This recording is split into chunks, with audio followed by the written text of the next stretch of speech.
नमस्कार साथियों, मैं हूं श्रीकांत सिन्हा और आप सुन रहे हैं बिहार की बात सुनाता हूं, जहां हम आपको मिलवाते हैं उन शख्सियतों से जिन्होंने बिहार की मिट्टी को गौरव, आंदोलन और प्रेरणा का प्रतीक बनाया।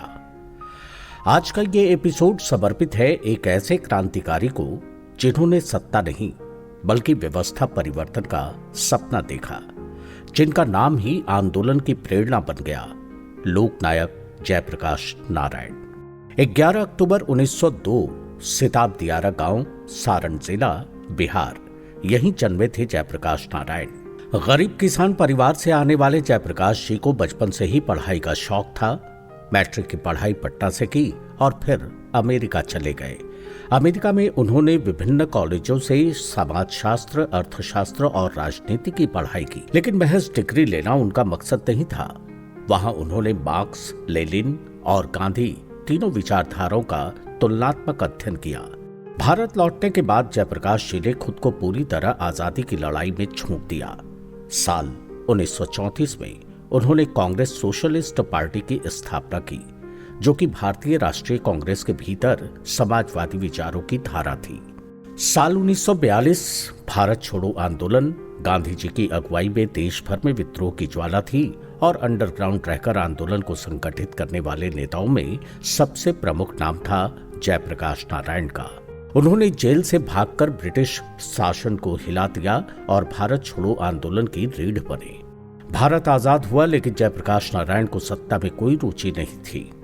नेहरू सरकार में मंत्री बनने का प्रस्ताव ठुकराकर उन्होंने सर्वोदयी आंदोलन का रास्ता चुना, जो विनोबा भावे के भूदान आंदोलन से जुड़ा हुआ था। वे कहते थे हमें राजनीति नहीं, समाज का पुनर्निर्माण चाहिए। लेकिन समय के साथ जब उन्होंने देखा कि सत्ता भ्रष्टाचार की गंदी राजनीति में फंस गई है, तब एक बार फिर उन्होंने मोर्चा संभाला। साल 1974 बिहार में छात्र आंदोलन शुरू हुआ, जो बाद में पूरे देश का स्वरूप ले बैठा। जेपी ने इसे नाम दिया संपूर्ण क्रांति। इस आंदोलन का उद्देश्य सिर्फ सरकार गिराना नहीं था, बल्कि शिक्षा, भ्रष्टाचार, बेरोजगारी, प्रशासन, पुलिस व्यवस्था, हर चीज में सुधार लाना था। पटना के गांधी मैदान से लेकर दिल्ली की सड़कों तक एक ही नारा गूंजता था, संपूर्ण क्रांति अपनाना है, भावी इतिहास हमारा है।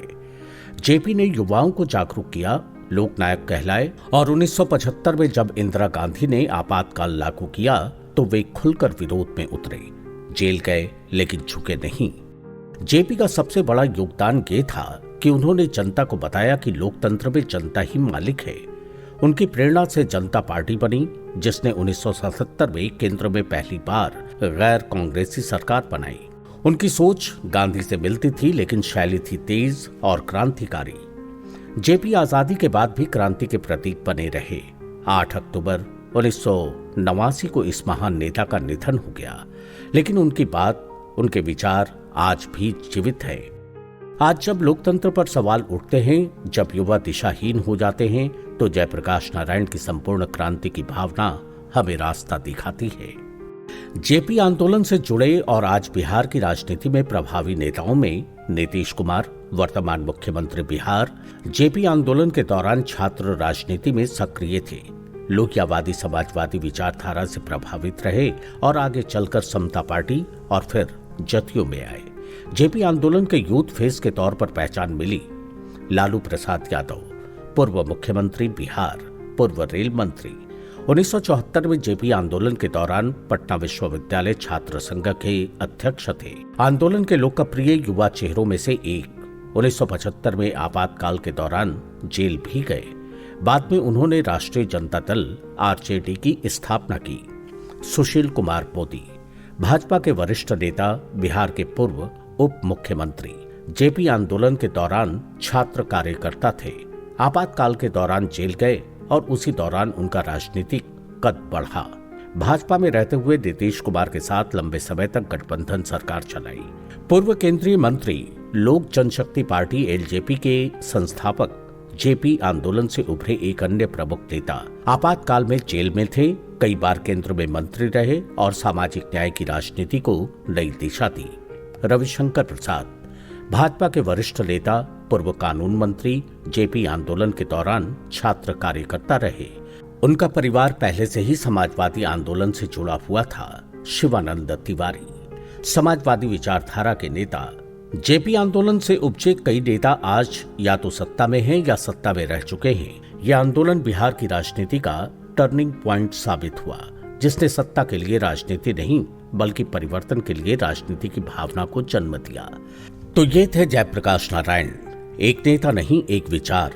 आपको आज का एपिसोड कैसा लगा कमेंट्स कर जरूर बताइएगा। हमसे जुड़े रहने के लिए फॉलो कीजिए बिहार की बात सुनाता हूं। फिर मिलेंगे एक और प्रेरक कहानी के साथ। तब तक याद रखिए, क्रांति विचार से जन्म लेती है और जयप्रकाश नारायण उस विचार का नाम है।